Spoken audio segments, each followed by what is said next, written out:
Londra çocuklarla keşfetmek için şahane bir şehir ama önceden plan yapmak şart. Havaalanı seçiminden ailecek katılabileceğiniz aktiviteler, alışveriş önerileri, yeme içme mekanları ve en pratik ulaşım ipuçlarına kadar kapsamlı bir rehber hazırladım. Biraz hazırlıkla ailecek yapacağınız seyahatin çok daha konforlu geçeceğine eminim. Ben tek geliyorum, videoyu ez geçeyim diye düşünenler, etkinlik önerilerimde öyle şahane yerler var ki sadece çocukların değil, yetişkinlerin de aklını başından alacak. Bu arada Londra'ya ilk defa gelenler için hazırladığım dijital rehberleri geçen ay satışa sunmuştum. Bu paket hakkında biraz bilgi vermek istiyorum çünkü üzerinde hiç konuşmadık. İçerisinde tam 4 rehber var.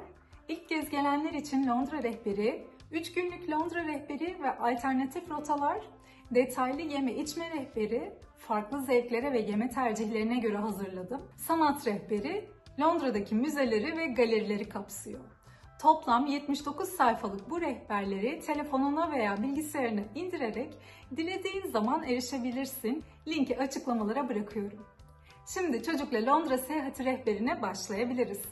Londra'da 4 büyük havaalanı var ama en rahatı kesinlikle Heathrow.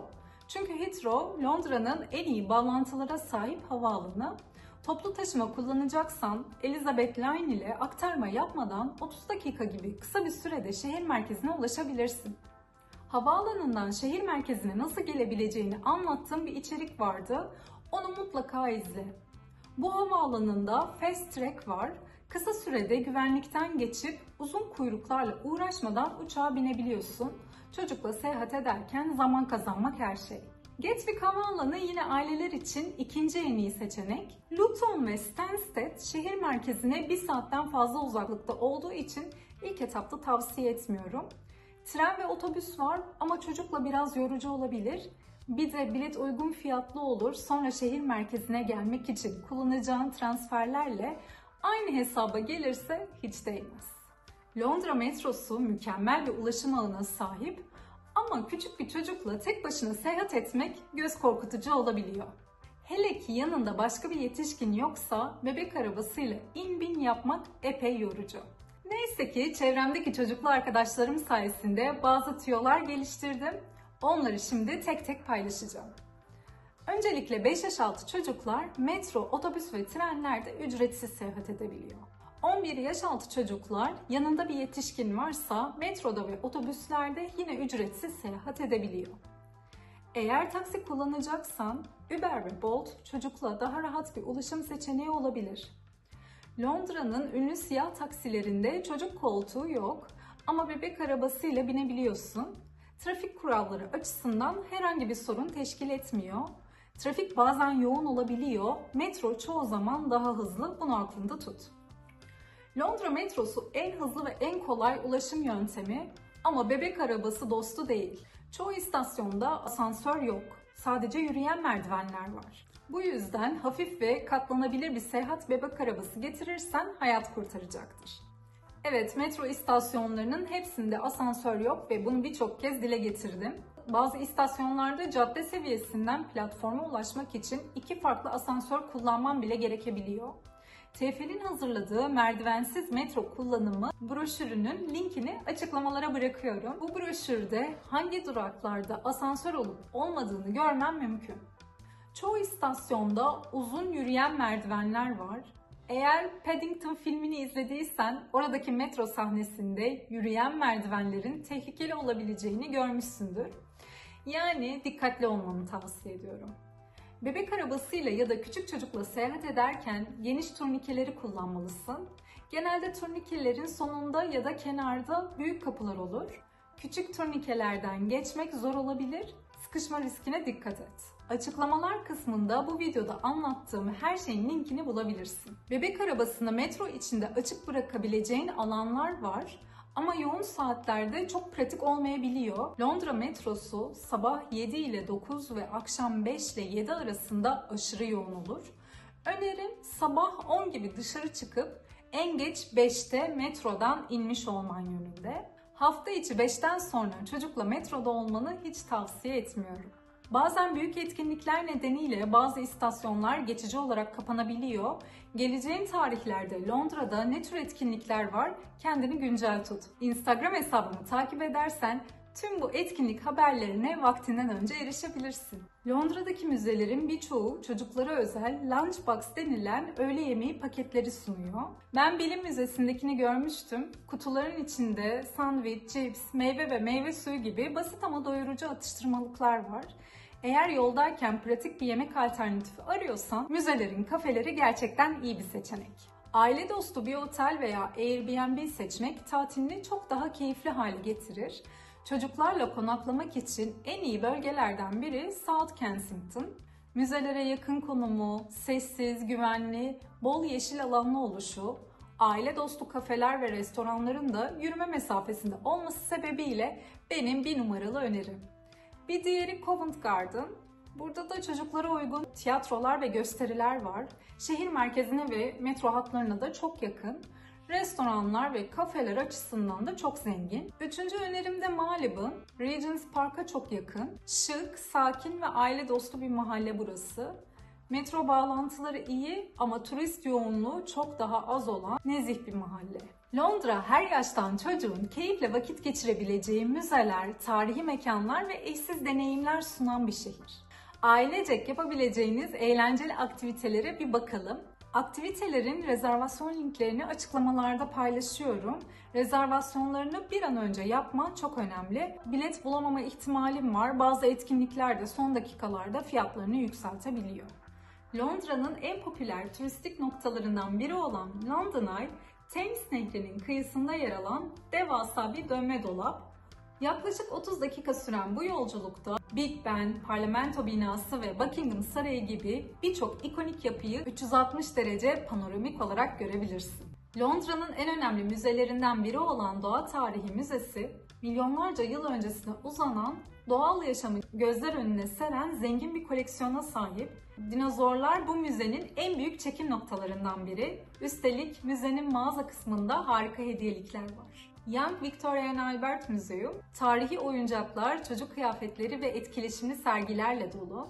Yüzyıllardır çocukluk deneyimini şekillendiren nesneleri burada görebilirsin. Bu müze bildiğimiz Victoria ve Albert Müzesi'nden farklı bir konumda yer alıyor, sakın karıştırma. Kew Gardens dünyanın en büyük ve en çeşitli bitki koleksiyonlarından birine sahip. Victoria dönemi botanik bahçeleriyle benim Londra'da vakit geçirmekten çok hoşlandığım bir yer. Burayı detaylı olarak ele aldığım bir içeriğim de var, o yüzden üstünde fazla durmuyorum. Madame Tussauds, Londra'nın ünlü Balmain Müzesi. Ancak burası sadece klasik figürlerden ibaret değil. Burada Marvel evrenine adım atabilirsin. Kapıda bilet almak online bilet almaktan daha pahalı, aklında olsun. Konum olarak Baker Street'te yer alıyor. Yani burası aynı zamanda Sherlock Holmes'un da mekanı. Bir taşla iki kuştan bahsediyorum. Harry Potter stüdyoları film setlerinin orijinal halleriyle sunulduğu resmi deneyim alanı. Adı Londra ama kendisi Londra'nın dışında. Buraya gidip gelmek dahil bir gününü ayırman gerekiyor. Kesinlikle turlarla gitmeni tavsiye ediyorum. Otobüs Londra'daki buluşma adresinden sizi alıyor. Stüdyolarda kendi başınıza istediğiniz gibi vakit geçiriyorsunuz. Ve genelde bu 3 saat kadar sürüyor. Yine aynı otobüslerle Londra'daki buluşma adresine dönüyorsunuz. Daha hızlı ve ücretsiz bir Harry Potter deneyimi istersen King's Cross istasyonunda yer alan platform 9.3 çeyrek fotoğraf çektirmek için harika bir nokta. Üstelik herhangi bir ücret de ödemiyorsun. Yanındaki dükkanda Hogwarts temalı ürünlerden de satın alabilirsin. Sıra uzun görünse de çok hızlı ilerliyor. Yine de sabah erken saatlerde gitmeni öneriyorum. Matilda kitabı müzikal uyarlamasıyla Cambridge tiyatrolarında yıllardır sahneleniyor. Bu çocukla izleyebileceğin ve senin de çok keyif alabileceğin bir müzikal. Küçüklerin performansına hayran kalıyorsun. Üstelik lokasyonu da çok iyi. Covent Garden'da yer alıyor. Öncesinde harika bir yemek planıyla unutulmaz bir deneyim yaşayabilirsiniz. Etkileşimli Paddington deneyimi sevilen filmlerden ilham alınarak hazırlanmış eğlenceli bir macera sunuyor. Çeşitli bulmacalar çözüp hikayeye dahil olabiliyorsun. Üstelik seslendirmesi filmdeki Paddington'ın sesi. Ek olarak Paddington Station'a yolun düşerse Paddington heykelini ve mağaza kısmını da ziyaret etmeyi unutma. Covent Garden'da bulunan Ulaşım Müzesi, çocukların eski otobüsler ve trenler arasında keşif yapabileceği çok eğlenceli bir müze. Çocuklar gerçek bir otobüsün direksiyonuna geçebiliyor, mini metro trenlerini tamir edebiliyor. Oyun alanı özellikle bebek ve 8 yaş altı çocuklar için de harika bir deneyim sunuyor. Bu müze yetişkinler için ücretli, yanlarında getirdikleri çocuklar için ücretsiz. Londra Bilim Müzesi uzay gemilerinden buharlı lokomotiflere kadar birçok teknolojik icatı sergileyen büyük bir müze. Müzeye giriş ücretsiz ancak çocuklar için harika olan bazı sergiler ücretli olabiliyor. Power Up, The Garden ve Wonderlab bilim deneyleri alanları çocuklar arasında çok popüler. Kensington Sarayı'nın hemen yanında bulunan Diana Memorial Playground, Peter Pan temalı dev bir ahşap korsan gemisine sahip eğlenceli bir oyun parkı, kum plajı, heykeller, oyun çadırları ve duyusal keşif yollarıyla her çocuğun ilgisini çekebilecek bir yerden bahsediyorum. Patoloji ve zoolojik koleksiyonlarından birine ev sahipliği yapan Londra'nın en ilginç müzelerinden biri. Çok küçük çocuklar ve bebekler için uygun değil tabii ama özellikle tıp tarihine ve bilime ilgi duyan daha büyük çocuklar için mutlaka görülmesi gereken bir hazine. Burada yüzyıllar boyunca muhafaza edilmiş ilginç hayvan örneklerini bile görebilirsin. Greenwich'teki Kraliyet Gözlemevi astronomi tarihine yön veren önemli bir yapı. Ancak en büyük cazibesi planetaryumu. Gerçek uzay görüntüleriyle hazırlanan filmler CGI teknolojisiyle birleştirilerek unutulmaz bir görsel deneyim sunuyor. 3-7 yaş arası çocuklar için eğlenceli TED Space Adventure Show'u da oldukça ilgi çekici. 2500 dönümlük alanıyla Londra'nın en büyük kraliyet parkı olan Richmond Park, benekli geyikleriyle ünlü. Doğanın tam ortasında özgürce dolaşan geyikleri izlemek için harika bir yer, ancak merkezden biraz uzakta yer alıyor. Bu parka gelmişken Richmond Riverside tarafını da gezmeni öneriyorum. Güneşli bir güne denk gelirsen buraya hayran kalırsın.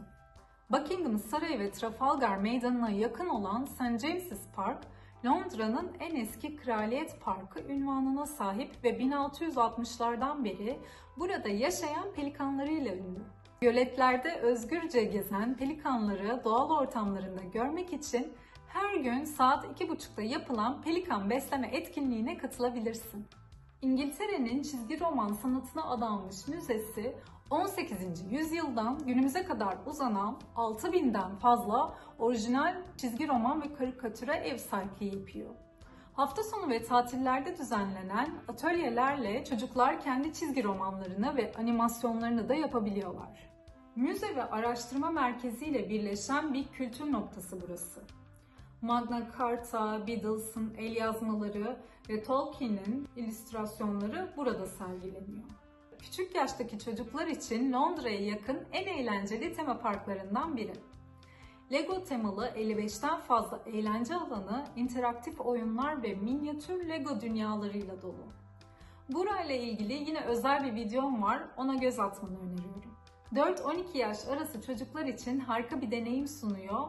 Ben çocuksuz gittiğim halde inanılmaz keyif almıştım. Lego seven çocuklar için parkın içindeki Lego mağazası mutlaka ziyaret edilmeli. Londra'nın ünlü çay saati geleneği sadece yetişkinlere özel değil. Çocuklara özel tasarlanmış çay saatleri hem lezzetli hem de eğlenceli konseptleriyle minik misafirlerin çok hoşuna gidiyor. Birlikte deneyimleyebileceğiniz en iyi afternoon tea seçenekleri geliyor.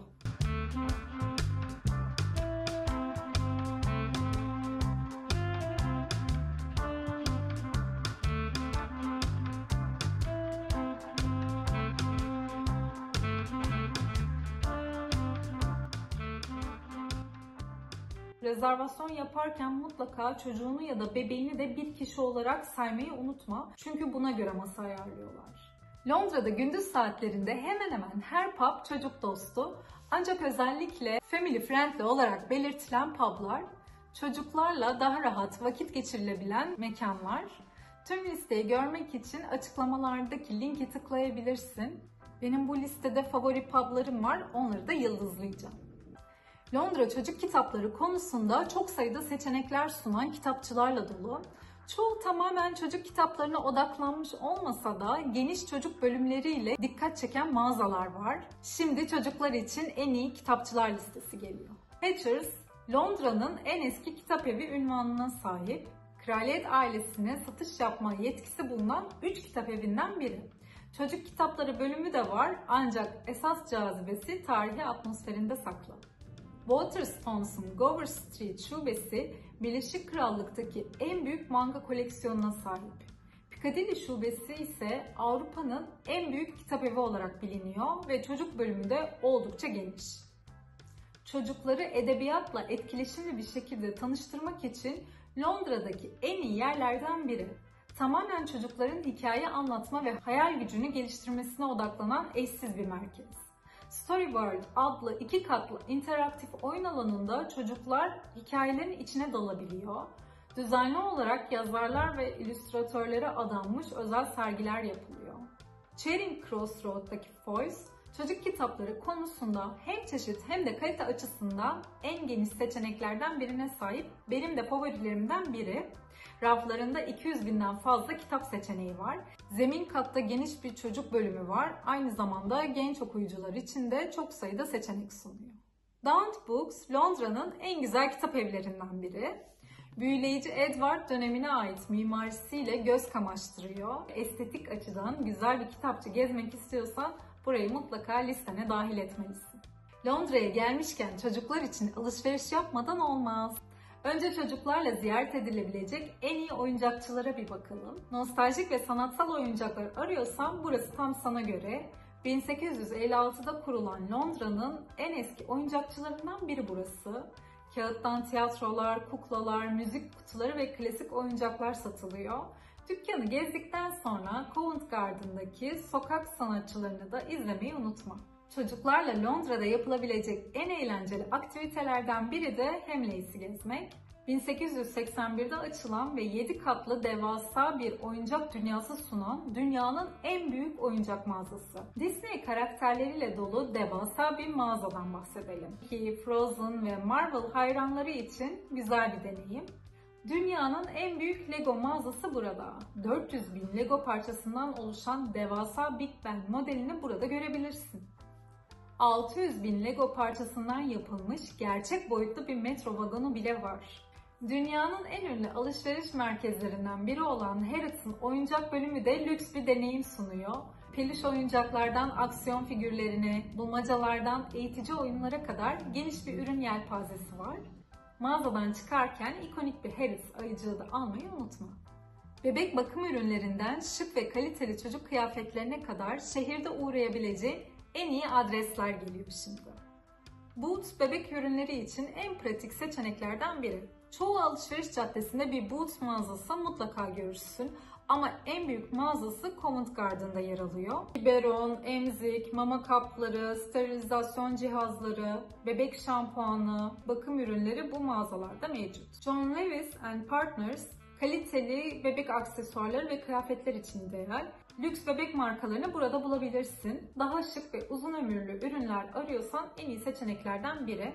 Londra şık, sürdürülebilir ve kaliteli bebek ve çocuk kıyafetleri konusunda birçok harika mağazaya ev sahipliği yapıyor. Günlük kıyafetler, özel günler için tasarlanmış parçalar, sürdürülebilir ve organik seçenekler de dahil olmak üzere dolu dolu bir liste geliyor şimdi. Uniqlo Kids, minimalist, rahat ve dayanıklı çocuk kıyafetleriyle meşhur. Isı yalıtımlı teknolojisiyle soğuk havalar içinde mükemmel bir koleksiyona sahip. Marks & Spencer Londra'nın birçok noktasında mevcut. Bebekler için yumuşak pamuklu uyku tulumları, iç giyim ne ararsan var. Türkiye'dekinden hem fiyat hem de çeşitlilik anlamında çok daha başarılı olduğunu söylememe gerek yoktur sanırım. White Company ev ürünleri çok kaliteli bulduğum bir marka. Bir de çocuklar için özel konseptli bir mağazası var. Burada şık ve zarif bebek kıyafetleri, pijamalar ve aksesuarlar mevcut. Yüksek kaliteli yumuşak kumaşlara ve rahat tasarımlara sahip. Karamel vintage esintili elbiseler, tulumlar ve yün kazaklar sunuyor. Alpaka ve kaşmirden yapılmış kaliteli kışlık kıyafetler de bulabilirsin. Newbie, İskandinav esintili, sürdürülebilir ve organik kıyafetlerle öne çıkıyor. Bebekler ve 8 yaşa kadar çocuklar için kıyafetler burada mevcut. Bu arada bu markaların hiçbiri reklam ya da işbirliği değil, tamamen öneri amaçlı paylaşıyorum. Bunu da burada tekrardan belirtmiş olayım. Evet, Londra'da çocukla gezmek hiç zor değil. Doğru bir plan yaparsan her şey çok daha keyifli oluyor. Umarım bu rehber işine yarar. Eğer senin de Londra'da çocukla gezme konusunda önerilerin ya da deneyimlerin olduysa yorumlara bekliyorum. İçeriği beğendiysen beğen butonuna basmayı ve kanalıma abone olmayı unutma. Bir sonraki videoda yeniden görüşmek üzere. Cheers!